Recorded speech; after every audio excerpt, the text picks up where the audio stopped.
Thanks for listening. Be sure you are subscribed at jackwilkie.com to the free email list.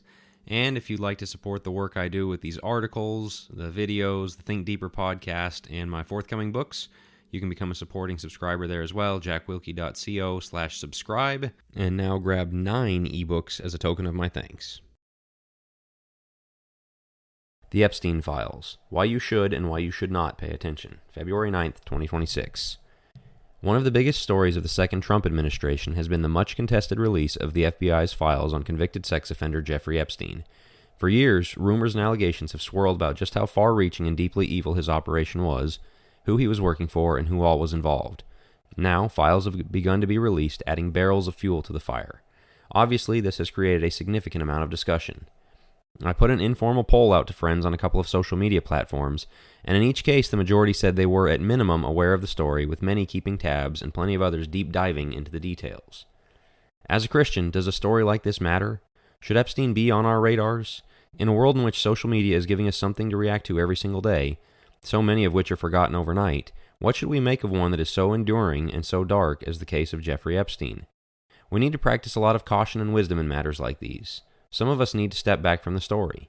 At the same time, others would do well to plug in, even if only just enough to get a sense of what's going on. Let's make both cases. Why you shouldn't read up on Epstein, or at least should pull back. I reached the point where I'm probably in this camp. As Nietzsche wrote, "He who fights with monsters should look to it that he himself does not become a monster, and if you gaze long into an abyss, the abyss also gazes into you." At a certain point, we know how dark the world can get, and continually fixating on it is not helpful for us. More importantly, the Bible commands us to think on things that are true, honorable, right, pure, lovely, of good repute, excellent, and worthy of praise, Philippians 4:8. That obviously doesn't prohibit us from acknowledging and confronting evil, but what we need to know is commensurate with our ability to act. FBI Director Kash Patel and Attorney General Pam Bondi need to know a lot because they have the power to do a lot, or at least you would think they do. For you and I, knowing some of these things can inform our voting, give us something to pray about, and help us grasp the battle of good and evil in the world today. But at a certain point, we're just giving ourselves a case of learned helplessness by looking into all this evil without any way to do anything about it. 2 weeks into the major releases, I'm sure there is more to uncover, but what good is each new crumb really doing us? Why you should read up on Epstein. There is wisdom in not obsessing over all the news of this evil world, to be sure, but that has its reasonable limits too. Some take pride in their lack of engagement, but total ignorance isn't healthy either. John the Baptist knew about Herod's illicit marriage, Matthew 14:3 and 4. Jesus knew about the collapsed tower and the Galilean massacre, Luke 13:1 through 4. Paul was up on contemporary culture, Acts 17:28, Titus 1:12. It's not wrong to keep tabs on the news. In the case of this story, some Christians need to take a glimpse of the abyss from time to time. So much of the softness towards sin we see in modern Christianity comes from being fully insulated from the wickedness in the world. There are those who will tell you the imprecatory psalms, the ones that pray for the wicked to be crushed, have their teeth shattered, and so forth, are not for Christians to pray today. They will tell you that the Sermon on the Mount forbids us from such language. They will say that Christians are not to view anyone as an enemy. They will equivocate all sins as equal evils.